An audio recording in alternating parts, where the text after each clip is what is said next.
Past 24 hours, there has been a lot of UFO, UAP, and alien information that has just been dumped upon us. Mostly from Ross Coulthart, because he is on the road at the minute, and of course, a couple of days ago, he dropped his News Nation interview, or his podcast episode, which he spoke about UFO whistleblowers who had passed away, that he spoke on the behalf of. He spoke about Donald Trump. He spoke about so much stuff, and it's kind of spiraled on from there. So there's been an episode of Need to Know with Ross Coulthart, which dropped today, actually, and we're going to take a look at a few segments, because there's been a very interesting things that have been mentioned on that. So let's get straight into that. You started talking about something known as the dead man's switch, and people were like, holy crap, what is he talking about? What were you talking about? I mean, I know it as dead man's trigger from Dr. Stephen Greer, but I'm sure he's going to explain it in a far better way than I possibly could. I didn't use the term dead man switch. What I said was, if I was pushed under a bus, it wouldn't work very well for anybody who might want to try and shut me up. And it's in the context of what I know is going on. I'm not saying I'm being threatened. A lot of people misinterpreted that as me saying I'm being threatened. I'm not, and I hope I never am. But I do have enormous respect for the people who are speaking to me who do feel threatened. And I know you'll get the skeptics and the debunkers and the usual suspects basically saying, oh, this is all rubbish, and there's no threats happening. You're living in a dreamland, guys. This is a government that is doing its level best to try and suppress the biggest story in human history. And yes, they are going around threatening people. And when I say people have been murdered, I mean it. And I'm calling their bluff. If they deny it, let's just start seeing what happens. I'd love to see a proper investigation into the crimes that have been committed to conceal this secret in the last 80 years. You would think that in this world there would be more pressing matters to lie about, but this seems to be the biggest thing going on that's just so hushed up. I mean, there's so many scandals within governments, let's not kid ourselves, but this is just absolutely huge. It really is time for a reckoning. And this is what I feel passionately. When I was writing my SCU speech, I came to the conclusion, after I'd had a long conversation with somebody who is genuinely in fear for their life right now, somebody within the national security establishment, and one of several people I know who are feeling threatened. And it did occur to me, I said to them, have you done a dead man switch? And a dead man switch is what happens when you die and you basically have something that you've already pre-recorded, which is released in the event of your death. Now, it sounds melodramatic, but bottom line is there are a lot of people who don't want this secret out.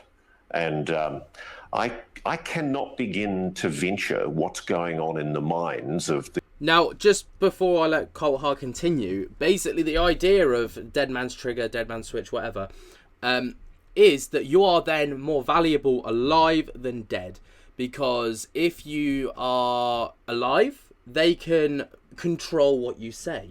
But if you're dead, that information goes out to the internet and then it is shared across the world before the government are able to take control of the situation. I'll make videos on it, other YouTube channels will make video on it, it'll be all over TikTok, it'll be all over Instagram, Facebook, it will spread like wildfire. And then before you know it, the information that they wanted so desperately kept secret will be out there. So basically the idea is that they put a barrier in front of them, like a shield around them, in which it's you can't kill me, but this is what's going to happen if you do. And then they're basically untouchable.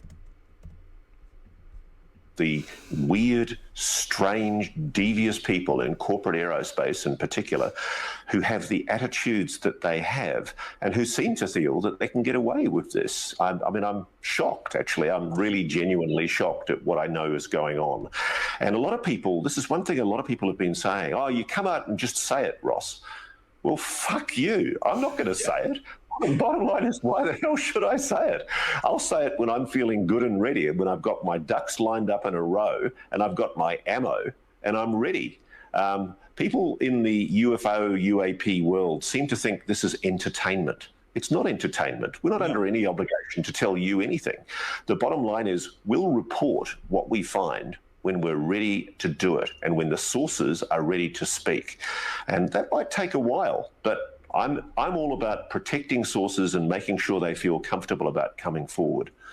And that was what was behind my message at SCU. I really wanted to... Now, that obviously is quite instrumental because it takes a lot, I guess. Like, I would have been one of those people who would have been like, well, if you're selling the information, just release it about 6 months ago. But now, with all that I've learned since kind of creating this style of content, there is a lot that comes with blowing the whistle on this topic. You put your career in jeopardy. You put your life in jeopardy. Not only that, but you put the lives of your family members and those around you in jeopardy. You put your credibility on the line. And for some people, that is probably bigger than their life. You know, also egos get in the way. There is a lot to factor into it.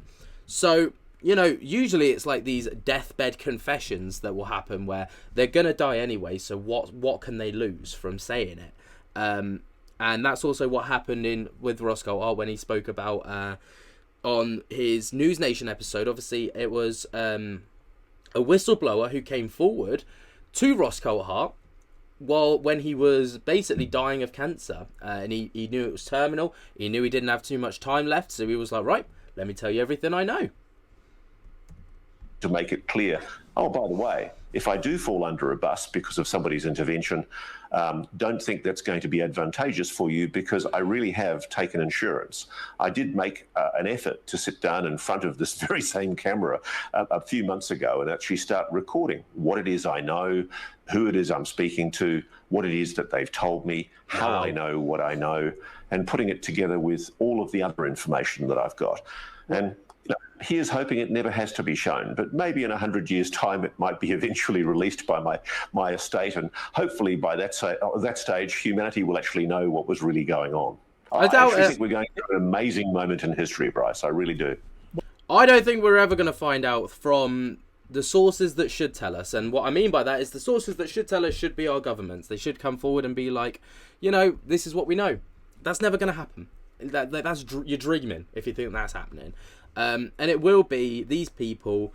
Something's going to happen, maybe, and that's how we'll end up finding out. But that isn't the only news that's come out recently, as David Grusch, obviously one of the biggest whistleblowers to come forward in probably the last decade or so, has made a statement. And it's one of the first statements that he's made in a very, very long time.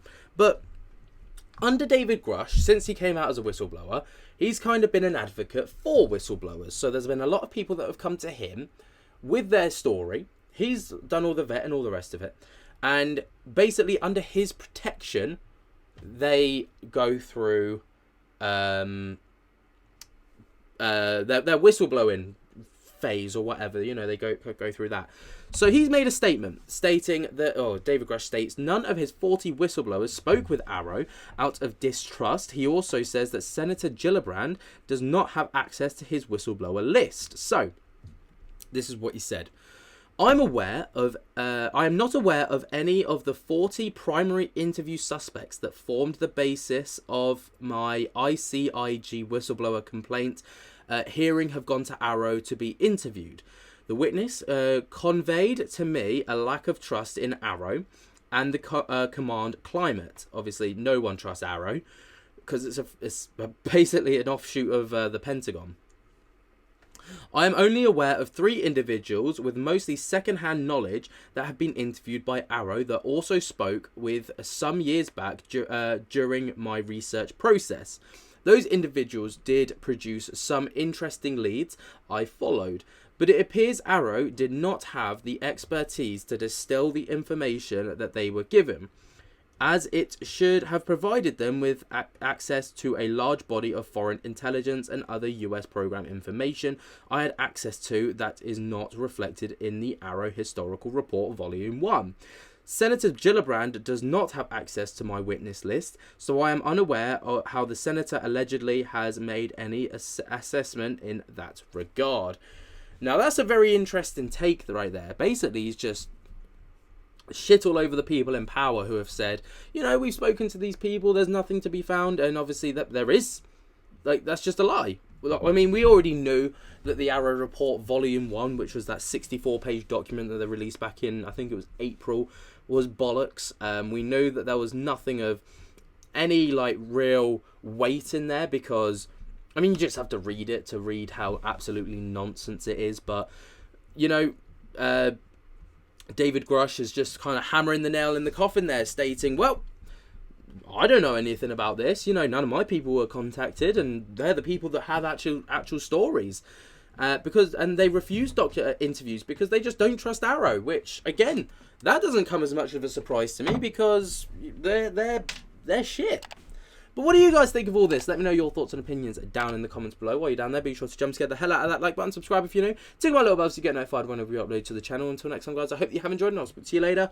Peace.